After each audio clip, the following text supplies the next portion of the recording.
Okey, Assalamualaikum warahmatullahi wabarakatuh. Nama saya Kamarul Remaizer dengan Wang Semaju dan juga trainer Teropong Bursa ya. Jadi hari ni kita nak buat satu video yang pendek saja sebab baru ni hari Sabtu baru ni kita dah ada sesi coaching dengan kita punya beberapa orang student bahagian level beginner lah. Okey. Jadi saya ajar dalam sesi coaching tu macam mana kita nak buat watchlist dan kita dah ada satu watchlist lah. Macam saya tunjuk sekarang ni dekat kita punya sorry ya, saya tengah share saya punya screen sekarang. Kita nampak ni WhatsApp group, support group untuk student beginner stock trading coaching number 16 yang kita buat 8 hari bulan 8 hari tu. Okay, so kita ada sharekan watchlist iaitu KGB, Sersol pada hari Ahad Sabtu itu GPA, GCAN, SDS, Pasuk GB, Singha, Media, Muin, HH Corp, Yongtai dengan Omesti. So kita ada beberapa lah kat sini. Jadi dekat saya punya screen dekat platform sekarang ni ialah saya sharekan kita punya harga terkini lah, watchlist BSTC 16. Okey, jadi hari Sabtu hari tu kita dah bagi tahu counter-counter ni untuk kita watchlist. Saya akan ajar macam mana kita nak tengok sebenarnya counter-counter mana yang betul-betul ada potensi. Okey, jadi sekarang kita start dengan review dulu ya. So kita tengok ni watchlist yang kita dah create BSTC 16. So kita tengok mula-mula sekali counter. Okey, nampak sekejap ya.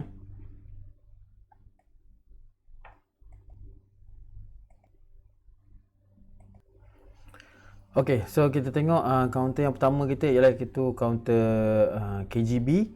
Okey, closing masa hari Sabtu, hari Jumaat ya. RM1.14 dan hari ni counter tu dah gap up ya. So dia closing dekat half day hari ni, half day session RM1.16. Okey, jadi kita nampak performance dia kat sini. Untuk student BSTC saya dah bagi tahu lah kita nak target kat mana kan, kat area previous high. Okey, ni satu counter watchlist kita. Sersol. Ni kita tengok, okey, ni counter yang kita target hari Sabtu hari tu. Ini salah satu counter yang kita kategorikan sebagai uptrend. Okey, jadi counter ni sebenarnya sepatutnya kita dah boleh buy dekat area sini dan dia gap up. So overall counter uptrend kita dah boleh consider dia kita boleh buy and hold sajalah sampai dia violate kita punya trend. Okey. Seterusnya okey, BSTC 16 GPA. Ada a few counters yang tak syariah compliance jadi kat sini kita nampak ada momentum. Okey, dalam watchlist yang kita cerita sekarang ni kita based on momentum lah ya. So ni kita nampak ada momentum dan of course hari ni kita tak boleh nak entry, tapi saya nak tunjukkan macam mana kita nak buat watchlist yang kita boleh dapat tangkap counter-counter. So benda macam ni sebenarnya kena buat setiap malam supaya kita sentiasa update kita punya watchlist. Jadi apparently kita tengok gap up counter ni dengan kuatnya pada hari ni.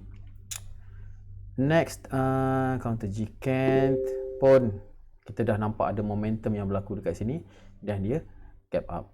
Okay, so bila kita dah dapat, senang kita dah dapat, dah faham cara-cara kita nak cari counter, lebih memudahkan kerja kita lah. Cuma lepas tu kita dah buat shortlist, tinggal kita nak cari entry saja dekat mana.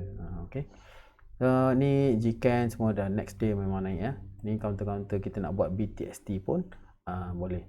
Okey, SDS dia closing semalam kat sini dan kita nampak ada dia baru nak bergerak. Okey, so ini probably dia dah duduk dekat area bawah ni, dekat dengan support level. Kalau dalam sesi coaching saya, support level kita ambil kat sini lah 25 sen.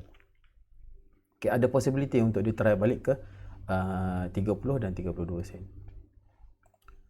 Pasuk JB nice, kita dah ada detect momentum kat sini, sepatutnya dah boleh consider untuk entry. Dan sekarang ni student yang masuk counter ni kalau dia dah study, at least dia dah mula profit lah 1.5 sen kat sini.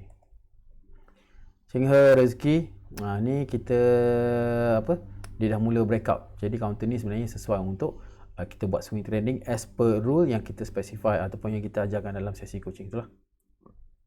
Okay. Media lagi satu company yang saya agak bullish dengan counter ni. Okey, sekarang ni dia gap up. Okey, gap up, dah boleh senyum lah kalau dapat beli dari sini pun dah ada mula ada signs of momentum. Jadi basically kalau kita dah dapat identify, InsyaAllah kita boleh tingkatkan lagi probability untuk kita untuk trade kita tu menjadi profit lah. Yang penting sekali kita kena trade dengan ilmu ya. Moving in, okay, ini salah satu counter yang tak jadilah. Dia harga closing semalam 19 sen, dia dah turun 1 sen. Okay, sebab probably dia dah duduk dekat area kat sini. Tapi kalau ikutkan saya masih lagi bullish lah selagi dia tak turun bawah daripada 15 sen. Okay, expectation mengharapkan dia saya punya forecast lah boleh break semula area previous high ni 18.5 insyaAllah. HH Corp kita dah nampak dia mula uptrend, tapi sekarang ni dia punya closing masih lagi dekat sini. InsyaAllah benda ni bullish dan sepatutnya dia boleh break level 12 sen. Okay, ini bukan untuk intraday trades lah. Basically kita dalam sesi beginner coaching kita akan cuba ajar untuk buat swing trade dulu. Okay, lepas kita dah mahir dengan swing trade, baru kita akan fokus kepada level intermediate, iaitu buat intraday dengan ada BTST, short term trades dan sebagainya lah. Buat masa sekarang ni kalau belum ada pengalaman lagi, go with the swing trade. InsyaAllah kita punya profit tu boleh lagi banyak lah daripada intraday trade. Intraday trade kadang-kadang kita target 1-2 sen saja, tapi kalau buat swing boleh dapat 5-10 sen macam tu lah. Okay, kita tengok keadaan market. Yongtai next, kita dah ada momentum kat sini, kita dah boleh target dekat area 15 sen, which is now dah sampai target dah pun. InsyaAllah kalau dia boleh break level 15 sen ni ataupun dia boleh maintain, sepatutnya dia boleh pergi lagi tinggi. Okay, target tu nanti kita cerita. Okay, okay, next OMST, daripada harga 73 sen kita dah dapat dengan SOP yang saya ajar tu, kita patutnya boleh realize counter ni ada potential untuk naik lagi. Apparently dia gap up lah hari ni.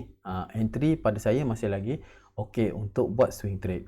InsyaAllah counter ni counter-counter yang macam ni ultimate dia kita anggap RM1 lah target dia, tapi kita ada stages by stages. Dekat mana kita nak target, lepas satu stage dia akan pergi ke next, lepas pada tu dia akan pergi yang seterusnya, pergi sana. Kita tak boleh nak straight away target RM1. Kalau tak sampai nanti kita nak buat apa kan. So kita target stages by stages. Bila sampai situ kita boleh hold lagi. Kalau dia dah tak lepas next level, barulah kita take profit dekat situ. Okay, so tu saja kita punya review of counter yang kita buat watchlist hari tu. Jadi siapa-siapa yang nak contact saya boleh guna nombor telefon dekat bawah ni. Okay, jadi jangan lupa like Facebook Teropong Bursa dan juga subscribe untuk video ni. Okay, terima kasih.